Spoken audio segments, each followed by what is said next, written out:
Allora, varie indicazioni. C'è chi scrive: ad agosto si chiudono per ferie le fabbriche senza problemi. E adesso che ne va della nostra vita invece non lo fanno, dice un telespettatore. Allora, per quanto riguarda l'aspetto molto sentito del lavoro che va avanti in molti luoghi in piena emergenza, proprio per non bloccare il paese e trovarci con una crisi ancora peggiore, oltre ai servizi assolutamente essenziali. Conte, come ho detto prima, ha avuto un incontro in videoconferenza con le parti sociali e con gli industriali, i sindacati industriali, e ha aggiornato questo incontro al pomeriggio proprio per avere un protocollo da applicare di sicurezza più preciso nei luoghi di lavoro. E dice anche, proprio perché quello di chi continua a svolgere il proprio lavoro nell'emergenza è un atto di responsabilità nei confronti di tutti noi tutti abbiamo il vincolo morale e giuridico di garantire loro condizioni di massima sicurezza. Questo lo dice proprio il Premier Conte, e lo ha detto il Premier Conte durante l'incontro con gli industriali, che poi cercheremo insomma di capire anche a quali misure pratiche arriverà nel pomeriggio. Un'altra è buongiorno. Volevo colmare una mia curiosità, forse tra le tante notizie mi è scappata, non lo dica a noi quante ce ne scappano di notizie, cerchiamo di fare una sintesi in continuazione, le notizie ci passano proprio davanti a flusso continuo ed è difficile anche selezionarle, non fare confusione, cercare di spiegare dove è possibile, dire non sappiamo farlo, dove non sappiamo dare risposte. Volevo dire che le disposizioni del Presidente sono sacrosante, ma rispettare senza se e senza ma. Detto questo, se un soggetto contrae il virus, però non se ne accorge perché sta bene, dalle disposizioni deve rimanere a casa, mi domando, nel tempo di quarantena il virus può sparire oppure il soggetto può peggiorare lo stato di salute fino ad arrivare ad un ricovero? Grazie se può rispondere a questa domanda. Ovviamente io non sono un medico, però abbiamo visto casi in cui la quarantena ha portato a un miglioramento, la maggior parte dei casi, fino a poi all'esecuzione dei tamponi, al riconoscimento che il virus era sparito con sintomi magari abbastanza lievi, insomma poco più di un'influenza. Ci sono stati casi invece di aggravamento con il ricovero in ospedale, ma naturalmente uno non è lasciato abbandonato, è monitorato, soprattutto automonitorato in continuazione con i medici, soprattutto i medici di base, per sentire le condizioni. In quel caso, in caso di aggravamento, naturalmente interverrà invece il medico per attivare tutte le strutture per invece un ricovero. Questo è assolutamente sensato. Quindi ci sono entrambe le possibilità che possono essere, entrambe le strade possono essere percorse, e naturalmente a tutti auguriamo chi si trova in casa con la febbre di passare semplicemente, tra virgolette, un'influenza e non che si aggravi perché potreste anche avere l'influenza, non avete la certezza di avere questo, visto che probabilmente non vi faranno il tampone. Allora, in questo caso è molto utile il ricorso ai vari numeri verdi delle ALS. Naturalmente le domande sono infinite, della fattispecie più varia, e gli operatori sono sottoposti a un grande stress, però questi centri sono importantissimi. Ne parliamo a proposito della ULS 8, e poi in questo servizio c'è anche un dato molto interessante che poi sottolineiamo. Seguite questa intervista con attenzione. Il servizio di igiene e sanità pubblica all'interno del Dipartimento di Prevenzione si articola in questo momento con un piano di emergenza eccezionale che vede impegnate varie unità dell'ULSS in 4 centrali di lavoro. La prima centrale di lavoro è quella che presiede il numero verde aziendale. Ricordo che il numero verde è attivo dalle 8 alle 16 sul numero più volte richiamato per gli utenti e che sarà attivo anche per i prossimi giorni. La seconda attività è l'attività di sorveglianza, quindi con le telefonate quotidiane al gran numero di persone che abbiamo in sorveglianza attiva, che sono o soggetti positivi tenuti a domicilio perché con sintomi lievi, e tutti i loro contatti più stretti. In questo momento abbiamo circa 200 persone in sorveglianza attiva, più di 300 in sorveglianza passiva che abbiamo tenuto a casa isolati e che ci chiamano in caso di sintomi. La terza unità veramente strategica è il gruppo che si occupa delle indagini epidemiologiche. Nel momento in cui ci viene comunicato un caso positivo, scatta un'indagine stretta dei suoi contatti più stretti, familiari e non, cercando di allargare il cerchio e mantenendo in isolamento a casa il più possibile dei contatti, in modo che l'infezione non si propaghi in maniera allargata alla popolazione. La quarta unità è quella che presiede al controllo delle chiamate che ci vengono dirottate dal numero verde regionale con cui collaboriamo e che risponde magari via mail alle varie richieste degli utenti. Chi vi chiama il numero verde? Di solito che tipo di domande vi fa? Quali sono i timori o magari anche cose utili che chiedono? A parte domande, quando sono scattati naturalmente i decreti da parte del Consiglio dei Ministri, anche domande di tipo pratico che poi però hanno trovato una risposta nei siti dei vari comuni, ma in questo momento stanno chiamando o persone che sono state in contatto con casi positivi per avere delle delucidazioni, oppure persone con sintomatologia magari non preoccupante da tranquillizzare, da consigliare di stare in casa. Poi avete la sorveglianza attiva e lì siete voi che chiamate.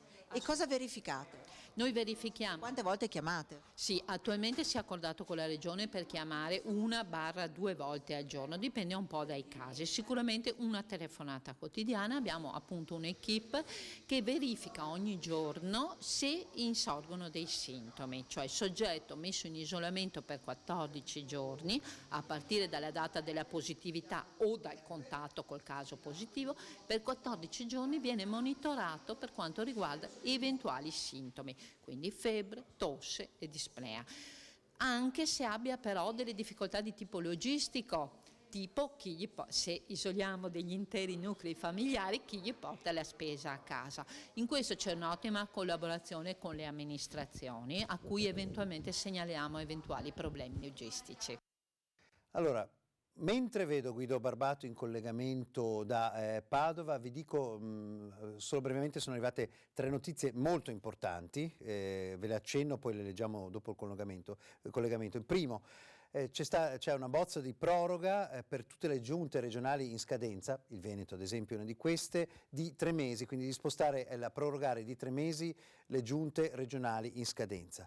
Per tutti i comuni che devono andare al voto c'è una bozza di proroga per i comuni di andare al voto dal 15 ottobre in avanti fino a dicembre, quindi questa è una notizia. E poi che è pronta la bozza provvisoria, ovviamente, quindi andrà in Consiglio dei Ministri domani per un nuovo decreto importante, che è questo, il decreto economia. Sappiamo che le parti sociali stanno discutendo con Conte su un protocollo sicurezza e immagino che questo sia proprio il motivo per cui vediamo ora Guido Barbato, se mi fai un cenno, se mi senti, io ti do volentieri la linea. Guido? No, non credo che mi stia sentendo in questo momento. Mi senti, Guido? Niente. Sì, eccolo, diciamo lo vedo, ma ho veramente l'impressione che non mi senta. Allora, intanto io vi leggo quello... Forse non sono in diretta? Siamo in diretta, sì. Chiedo alla regia di perfezionare il collegamento. Allora, sì, è un problema di linea. Allora, intanto vi leggo questa cosa importante. Allora, slittano le elezioni comunali, lo possiamo vedere assieme, le elezioni comunali previste nel 2020. Questo lo prevede una bozza ancora provvisoria, soggetta a possibili modifiche del decreto del coronavirus, in deroga a quanto previsto, e qui c'è tutta la serie degli articoli naturalmente, le elezioni dei consigli comunali previsti per il turno annuale ordinario si tengono in una domenica compresa tra il 15 ottobre e il 15 dicembre 2020. Quindi questa è una prima importantissima notizia. Poi intanto mi avverte la regia quando è a posto il collegamento. Seconda notizia ancora più importante. Allora, per quanto riguarda le regioni Marche, Veneto, Toscana, Liguria, Campania e Puglia, il mandato delle giunte regionali a statuto ordinario in scadenza viene prorogato di 3 mesi rispetto alla durata prevista fino ad ora dalla legge. Lo prevede questa bozza che appunto si basa sulle proposte arrivate ieri dai vari ministeri. Gli organi elettivi delle regioni a statuto ordinario, il cui mandato scade entro il 31 luglio 2020, durano in carica 5 anni e 3 mesi.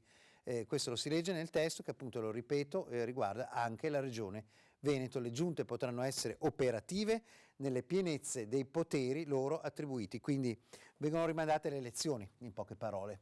Vengono rimandate le elezioni, però le giunte non sono commissariate, ma restano per legge nei pieni poteri appunto fino a questo. C'è qualche notizia? Ecco, Guido Barbato, allora spero tu mi riesca a sentire, se siamo completamente operativi con le linee. Il problema naturalmente del lavoro, suppongo, vedendo dove sei. Sì, Angelo, siamo, come potete vedere, buongiorno a tutti, siamo di fronte alla sede provinciale della CGIL di Padova, dove c'è in corso una riunione fiume da poco prima di mezzogiorno, quindi da circa 3 ore, con tutti i segretari provinciali di tutte le categorie lavorative. Immagino che l'argomento, possiamo immaginarlo, la riunione è a porte chiuse, è quello che riguarda la tensione che si è venuta a creare già da ieri pomeriggio, quando molte grandi aziende, e nel Padovano le grandi aziende non mancano, soprattutto nel settore della metalmeccanica e della meccanica pesante, le RSU hanno cominciato a chiedere di valutare di chiudere, o hanno minacciato di scioperare, perché per quanto concerne appunto le disposizioni ministeriali della convivenza nei luoghi di lavoro, a loro parere non sarebbero così rispettate, o perlomeno non in maniera sufficiente. Nel corso del pomeriggio di ieri si è ricevuta poi la risposta del presidente di Confindustria Veneto, Enrico Carraro, che dice sì, viene prima la salute dei lavoratori, ma non perdiamo insomma la produzione. Quindi insomma su questo argomento c'è, come dicevo, una certa tensione, una tensione che si può cogliere anche dal posto dove è collocata la CGIL di Padova. Siamo in via Monsignor Longhin, nel quartiere diciamo lavorativo di Padova 1, in zona della Stanga, grosso modo, che in questo momento è soprattutto per quanto riguarda la viabilità assolutamente deserto, che è una cosa piuttosto inusuale per questo rione padovano, che in genere in queste ore lavorative è pieno, poi di sera ovviamente si svuota, però ci sono alcune auto parcheggiate, che significa che alcune attività lavorative sono funzionanti, ferme tutte quelle della ristorazione. Chiusa la parentesi, ci viene segnalato che ad oggi sono oltre 30 i lavoratori delle grandi imprese padovane risultati positivi al coronavirus o messi in quarantena preventiva per evitare la diffusione del contagio. Ci sono molti casi anche di aziende che dopo aver invitato e ottenuto risposta positiva alla quarantena i loro dipendenti, li stanno comunque regolarmente retribuendo. E poi ci sono altre situazioni tipo all'ArcelorMittal, in cui la pausa pranzo immensa interna viene suddivisa su 4 turni, proprio per non avere eccessivi assembramenti intorno alle tavole dove si consuma il pranzo.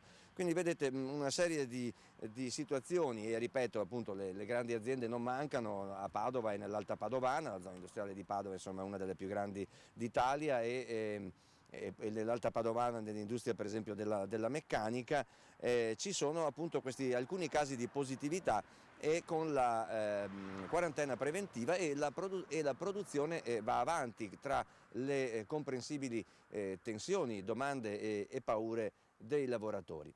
Noi siamo in stretto contatto con i vertici della CGIL padovana appena terminerà questa lunga riunione, per sentire se il sindacato più di sinistra ha adottato una linea comune per le prossime giornate. Oggi è già venerdì, quindi bisogna vedere se saranno decisioni magari valide da lunedì, per il mondo produttivo, lavorativo, soprattutto padovano. Una riunione che però pare sarà ancora molto lunga, però insomma staremo allerta, staremo pronti a chiedervi la linea se da questo incontro, ricordo, iniziato poco prima di mezzogiorno, con tutti i delegati provinciali di tutti i rami lavorativi della CGIL, dovesse concludersi, se ci fossero decisioni magari particolarmente interessanti.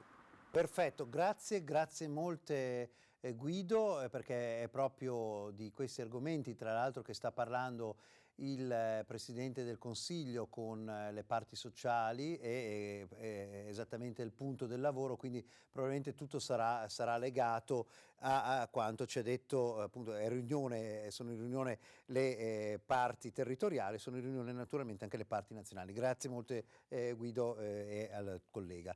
Allora, la bozza di decreto legge con le misure economiche per far fronte all'emergenza del coronavirus, e questo è importante, è provvisoria naturalmente, si basa sulle proposte inviate ora dai singoli ministeri entro il termine di ieri alle 20. Allora, cosa ci dice? Dice l'ANSA, il testo è in esame nella Sala Verde di Palazzo Chigi. Il Consiglio dei Ministri per l'approvazione è previsto per domani pomeriggio, però potrebbe slittare anche a domenica, perché chiaramente stiamo parlando di misure estremamente complicate, le misure economiche, quindi stiamo parlando di cose assolutamente vitali. In ogni caso, siccome ci sono le scadenze fiscali che sono fissate per lunedì da rinviare, il varo arriverà sicuramente entro quel termine. Questo è quanto dice la nota ANSA sull'atteso decreto per le misure economiche, che sappiamo già sarà un tentativo di argine, vediamo quanto efficace, perché il problema naturalmente è veramente complesso e insomma complicato da vedere. Noi vediamo assieme, allora, tra le tante cose che ci state inviando, eccolo qua, un andrà tutto bene di Elisa, Maddalena e famiglia. Tanto grazie per quello che ci state inviando, bello, ci sono anche un sacco di mani, di api, e quindi andrà tutto bene. Grazie per avercelo inviato, continuate pure a inviarci anche se avete filmati, 340 3218 379, e naturalmente anche se avete cose da scrivere. Io devo andare in farmacia e in 2 supermercati diversi per mio suocero malato. Quante autocertificazioni mi servono? Immagino una certificazione a persona, questo credo di poterlo dire, perché insomma ognuno ha una responsabilità penale personale, e visto che la responsabilità penale è personale, anche l'autocertificazione sarà personale, ovviamente nei casi dei maggiorenni, perché nei minorenni probabilmente dovrete firmarla voi se andate in giro con un minorenne. Dubito che una mamma con un bambino nel passeggino che va a fare la spesa debba avere l'autocertificazione per il bambino, lo aggiungo io, raggiungo a buon senso, ma io so che poi le stesse forze dell'ordine avranno senz'altro misure di buon senso da questo punto di vista. Allora, la situazione dei medici di famiglia è un'altra delle situazioni naturalmente estremamente complesse. I medici in quarantena sono non tantissimi, sono 4. E uno tra l'altro adesso finisce, ma non tanto la quarantena, ma era uno dei medici di Vo che poi è stato male con una polmonite. Abbiamo un collega da ieri ricoverato in terapia intensiva, intubato a Schiavonia. E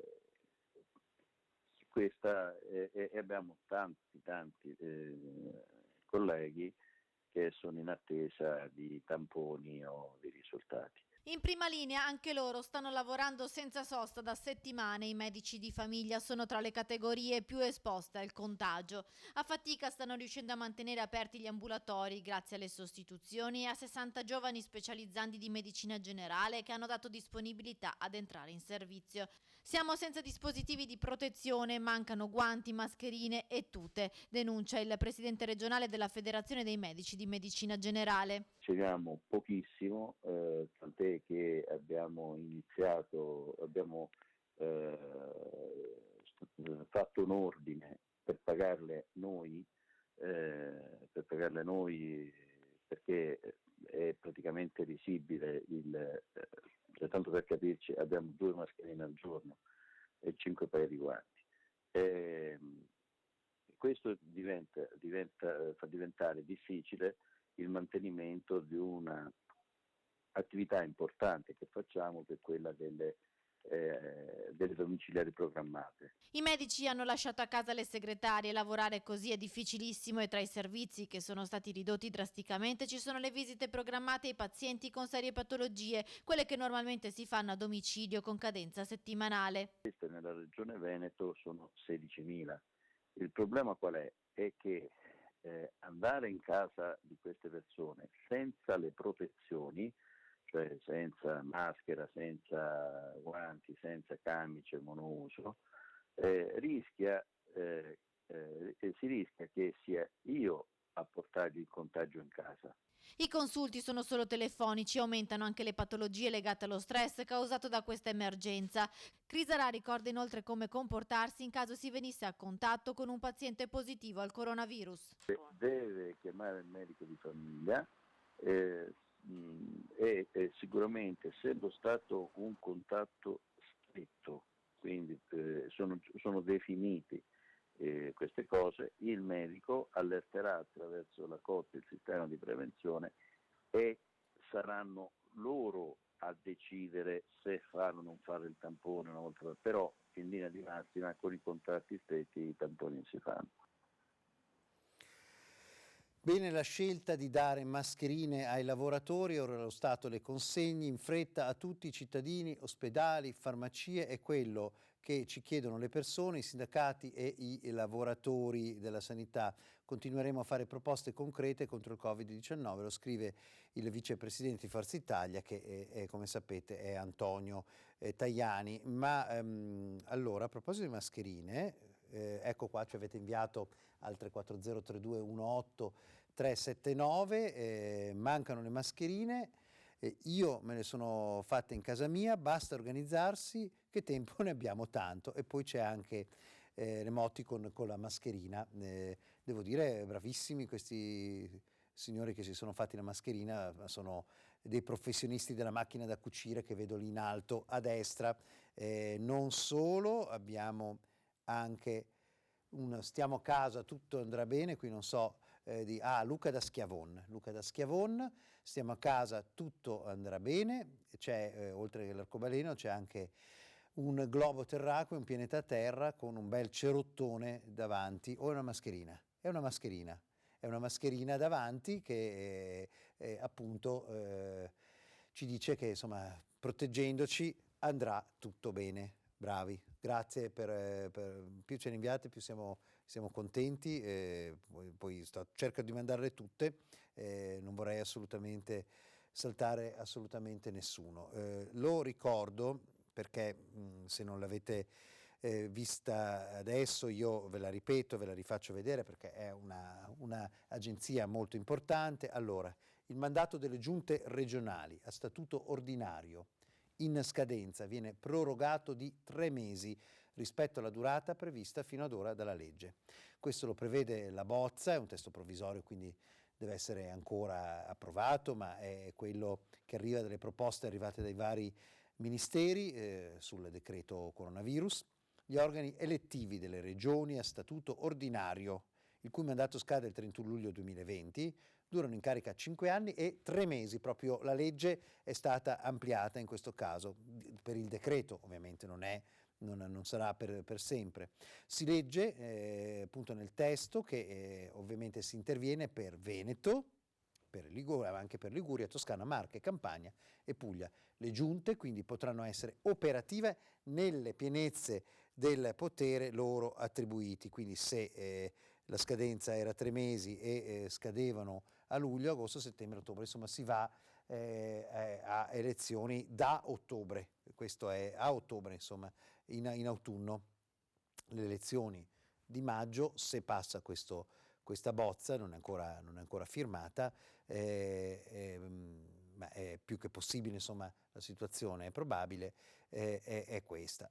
Prima di andare in pubblicità, allora io adesso vado in pubblicità e subito dopo la pausa pubblicitaria vi leggo quanti sono stati i controlli fatti in strada e quante sono state le persone denunciate, così vediamo se i controlli ci sono oppure no. Denuncia penale.